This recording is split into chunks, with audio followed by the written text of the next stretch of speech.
ഞാൻ വിശ്വസിക്കുന്നത് ഏതൊരു യാത്രയിലും നമുക്കൊരു പർപ്പസ് വേണം, അല്ലേ?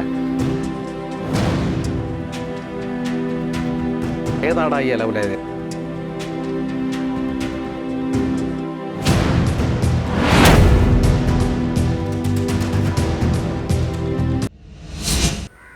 Very good morning. Hello everyone.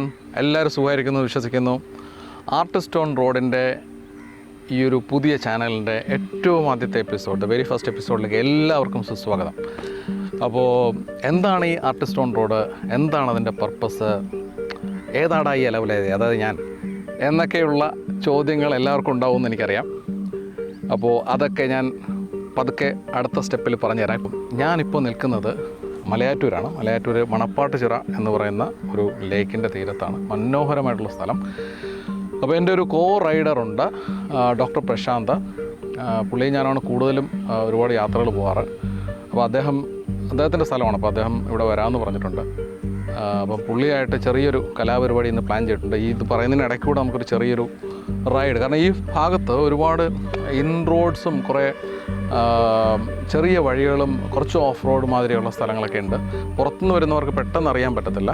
അപ്പോൾ അത് പുള്ളിക്കറിയാം, പുള്ളിയുടെ കൂട്ടത്തിൽ. അപ്പോൾ ആ ഒരു സ്ഥലമൊക്കെ ഒന്ന് എക്സ്പ്ലോർ ചെയ്യാം എന്നുള്ളതാണ് ഒരു ഉദ്ദേശം.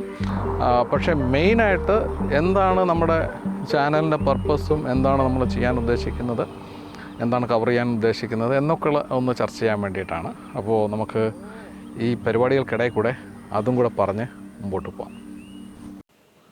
സോ ഗൈസ്, നമുക്ക് ഈ ഒരു മണപ്പാട്ടുചിറ ചുറ്റി ഒരു റോഡ് പോകുന്നുണ്ട്. അതുവഴി നമുക്കൊന്ന് റൈഡ് ചെയ്ത് നോക്കാം. അപ്പോൾ നിങ്ങൾക്ക് കുറച്ചും കൂടെ ഒരു ഐഡിയ കിട്ടും ഇതെങ്ങനെയാണ് ഇരിക്കുന്നതെന്ന്. ഏകദേശം 110 ഏക്കറോളം വിസ്തൃതി. 110 ഏക്കർ എന്ന് പറഞ്ഞാൽ നല്ല ഏരിയയാണ്. 40 അടി താഴ്ച വരെയുണ്ട് ചില സ്ഥലങ്ങളിൽ നിന്നാണ് നാട്ടുകാർ പറഞ്ഞത്. അപ്പോൾ അത്രയും വലിയൊരു ചിറയാണ് ഇത്. മാൻമെയ്ഡ് ലേക്കാണ്. കാർഷിക ആവശ്യത്തിനായിട്ട് പണ്ട് രാജാവിൻ്റെ കാലത്തെങ്ങാണ്ട് ഉണ്ടാക്കിയതാണ്. അപ്പോൾ അന്ന് ഈ കല്ലും മറ്റേ ചെളിയും തടിയും ഒക്കെ ഇടിച്ചിട്ടാണ് ഇത് നിർമ്മിച്ചത്ര. അപ്പോൾ നല്ലൊരു എഫേർട്ടായിട്ടുണ്ടാവും തീർച്ചയായിട്ടും. ഇന്ന് ഇത് കൂടുതലും ഒരു ടൂറിസ്റ്റ് പ്ലേസ്, കാർഷിക ആവശ്യത്തിന് ഉപയോഗിക്കുന്നുണ്ട് തീർച്ചയായിട്ടും. പക്ഷേ ഇന്നൊരു ടൂറിസ്റ്റ് പ്ലേസ് എന്നുള്ള നിലയിലാണ് കൂടുതലും അറിയപ്പെടുന്നത്. ഇതിൻ്റെ ശരിക്കും പറഞ്ഞാൽ ഇതിൻ്റെ വൈകുന്നേരങ്ങളിൽ ഈ ഭാഗത്ത് ശരിക്കും ബോട്ടിംഗ് സൗകര്യമൊക്കെ ഉണ്ട്. ഫാമിലീസൊക്കെ ഒന്ന് ബോട്ടൊക്കെ ചെയ്യുന്നുണ്ട്. ഇപ്പോൾ നിങ്ങൾ നോക്കുമ്പോൾ ലെഫ്റ്റ് സൈഡിൽ ഒരു ചെറിയൊരു വീട് പോലെ കായലിനുള്ളിലേക്ക് തടാകത്തിനുള്ളിലേക്ക് കാണുന്നത് ഒരു മീൻ വളർത്തൽ കേന്ദ്രമാണ്. അവർ കൂട് വെച്ചിട്ട് മീൻ വളർത്തും. അപ്പോൾ അവിടെ നമുക്ക് പോയിട്ട് നമുക്ക് വേണ്ടുന്ന മീൻ തിരഞ്ഞെടുക്കാം.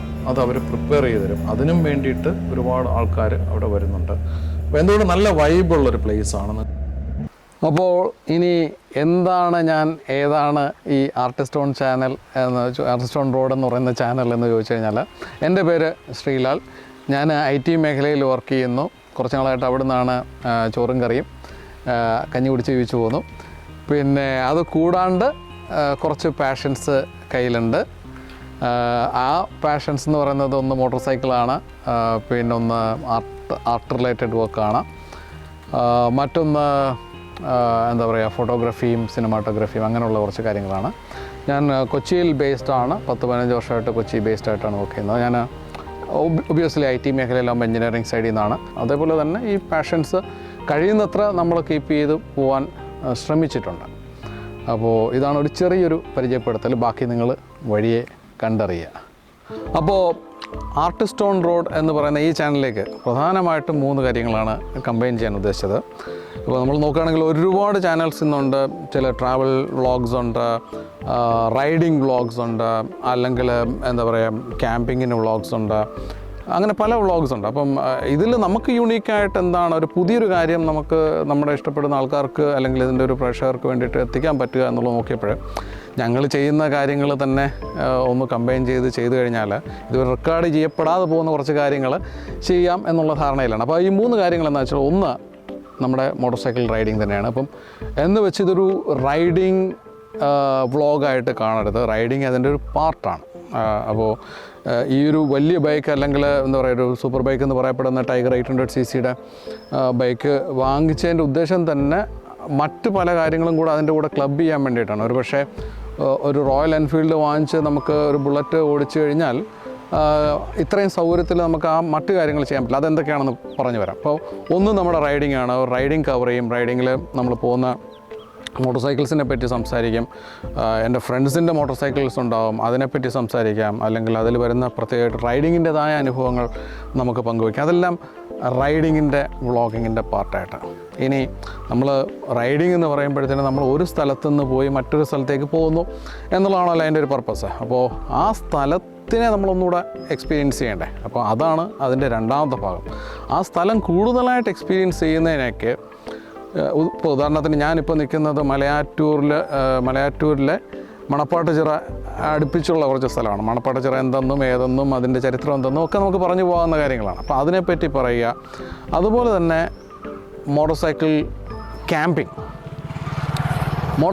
ക്യാമ്പിംഗ് എന്ന് പറയുന്നൊരു മേഖല എനിക്ക് തോന്നുന്നു ഇന്ത്യയിൽ തന്നെ കുറവാണ്, കേരളത്തിൽ പ്രത്യേകിച്ച്. എനിക്കറിയില്ല, നിങ്ങൾക്ക് ആർക്കെങ്കിലും motor cycle camping particularly focus ചെയ്യുന്ന വ്ളോഗേഴ്സിനെ അറിയാമെങ്കിൽ ഒന്ന് കമൻറ്റ് ചെയ്യുക. ഇതിൽ ക്യാമ്പിങ്ങിൻ്റെ പ്രത്യേകത എന്ന് പറഞ്ഞാൽ നമ്മൾ സാധാരണ ഒരു ക്യാമ്പിങ്ങിന് പോകുമ്പോഴത്തേനും നമുക്കറിയാം ഒരുപാട് സാധനങ്ങളൊക്കെ ആയിട്ട് പോയിട്ട് നമുക്ക് നമ്മൾ ടെൻ്റ് അടിച്ചു, അവിടെ ക്യാമ്പ് ചെയ്യുന്നു, കുക്ക് ചെയ്യുന്നു, അവിടുത്തെ സ്ഥല സൗകര്യങ്ങൾ മനസ്സിലാക്കുന്നു, അതെല്ലാം ചെയ്യുന്നു. പക്ഷേ മോട്ടോർ സൈക്കിൾ ക്യാമ്പിങ്ങിൻ്റെ ഒരു വിഷയം എന്താണെന്ന് വെച്ച് കഴിഞ്ഞാൽ മോട്ടോർ സൈക്കിൾ ക്യാമ്പിങ് ചെയ്യുമ്പോൾ മറ്റ് ക്യാമ്പിങ് ചെയ്യുന്നത് പോലെ നമുക്ക് അത്രയും ഒരു ഫെസിലിറ്റീസ് ഉണ്ടാവില്ല. നമുക്ക് വളരെ ലിമിറ്റഡ് ആയിട്ടുള്ള സാധനങ്ങളെ കൊണ്ടുപോകും. അപ്പം ഞാൻ നേരത്തെ പറഞ്ഞല്ലോ എന്തുകൊണ്ടാണ് നമ്മളൊരു ട്രയംഫ് ടൈഗറോ അല്ലെങ്കിൽ ഒരു അഡ്വഞ്ചർ ടൂറിലേക്ക് പോകുന്നതെന്ന് വെച്ചാൽ മോട്ടോർ സൈക്കിൾ ക്യാമ്പിങ്ങിന് വേണ്ടിയിട്ടുള്ള സാധനങ്ങൾ കൊണ്ടുപോകാൻ പറ്റിയൊരു മോട്ടോർ സൈക്കിൾ എന്നുള്ള നിലയിലാണ്.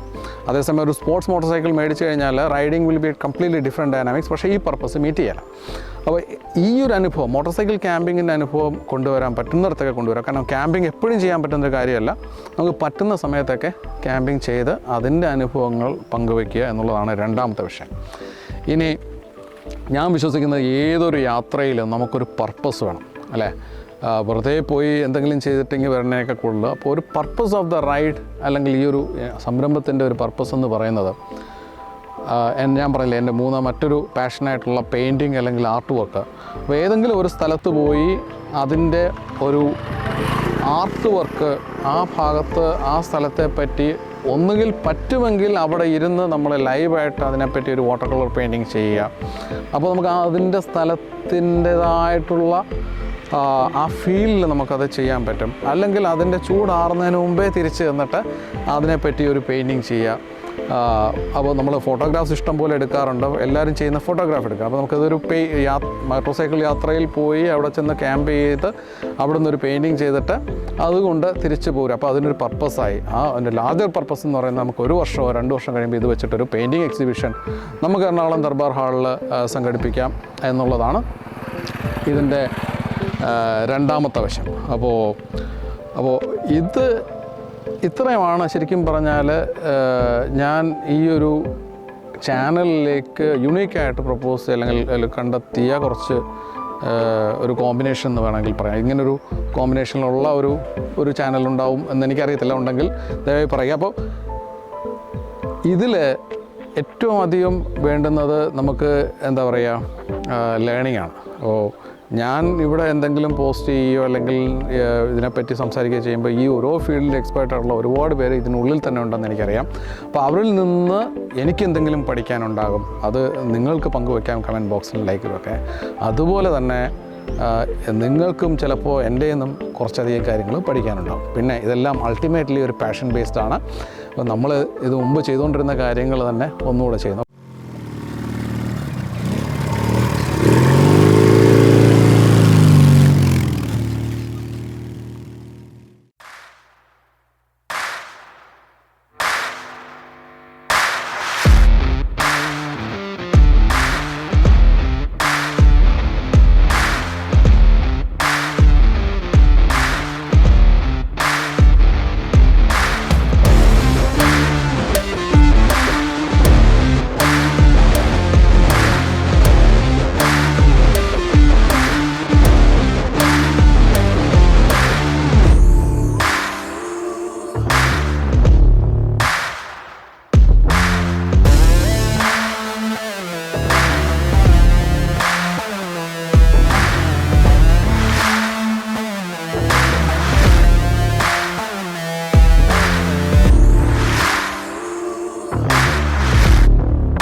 അപ്പോൾ നമ്മുടെ ഇന്നത്തെ വ്ളോഗിനൊരു അന്ത്യം കുറിക്കാമെന്ന് വിചാരിച്ചു.